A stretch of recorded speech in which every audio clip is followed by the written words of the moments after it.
பெல்காம்ல இருக்கக்கூடிய சட்டப்பேரவையில் வச்சு சீதாராமையா தன்னுடைய 18வது பட்ஜெட்டுன்னு நினைக்கிறேன் அதை சப்மிட் பண்ண போகிறார். அதுக்கப்புறம் அநேகமாக அவர் விலகுவார், இந்த பட்ஜெட்டுக்கு பிறகு விலகுவார் அப்படின்னு சொல்றாங்க. இந்த விஷயத்துல ராகுல் காந்தி சரியாக முடிவெடுக்க முடியல.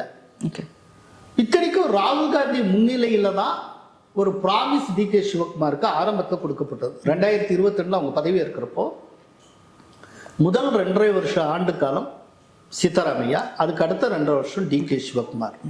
இப்ப சீதாராமையா பொது வெளியிலேயே தன்னை நாத்திகர் என்று அழைத்துக் கொள்ளக்கூடியவர். அவர் சிறுபான்மையினருக்கு மிக நெருக்கமானவராக தன்னை காட்டிக் கொள்ளக்கூடியவர். டி.கே. சிவகுமாருக்கு என்னன்னா ஹிந்துயிசத்துக்கு மேல அளவு கடந்த மரியாதை உண்டு, நம்பிக்கை உண்டு. இப்ப ரீசெண்டா கோயம்புத்தூர் ஈஷால ஜக்கி வாசுதேவ் ஆர்கனைஸ் பண்ண சிவராத்திரிக்கு அவரும் வந்திருந்தார். அதே இதுல அமித்ஷா இருந்தார், வேலுமணி இருந்தார், எஸ்பிபி. அமித்ஷா இருக்கிற இடத்துல நம்ம வரோம், அதனால 4 பேர் 4 விதமா பேசுவாங்க அப்படின்னு அவர் தயக்கம் காட்டல, வந்திருந்தார். அதே போல ஒரு தடவை அவர் RSS கூட்டத்தின் போது பாடப்படுகிற பிரார்த்தனை பாடலை அவர் முழுமையா பாடி டி.கே. சிவகுமார் பாராளுமன்றம். ஸோ ஓரளவு ஒரு சாஃப்ட் ஹிந்துத்துவா அவருக்கு உண்டு. இன்னைக்கு பிஜேபிக்கு கர்நாடகத்தில் 66 எம்எல்ஏக்கள் இருக்காங்க.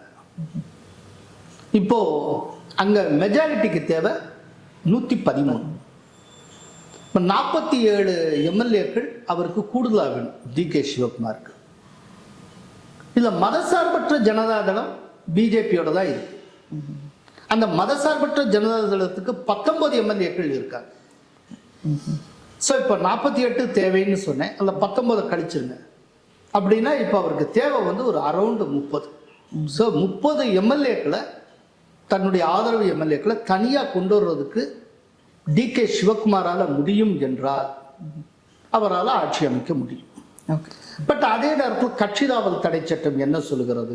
இத்தனை சதவீத எம்எல்ஏவுக்கு உட்பட்டு எம்எல்ஏக்கள் வெளியில வந்தா அவங்க எம்எல்ஏ பதவி பறிபோகும்லாம் இருக்கு.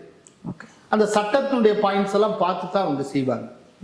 அப்படிப்பட்ட ஒரு சூழ்நிலையில டி.கே. சிவகுமார் ரொம்ப இரிட்டேட் பண்ணார். டி.கே. சிவகுமாருடைய கடைசி புகலிடமாக பிஜேபி விளக்கும்.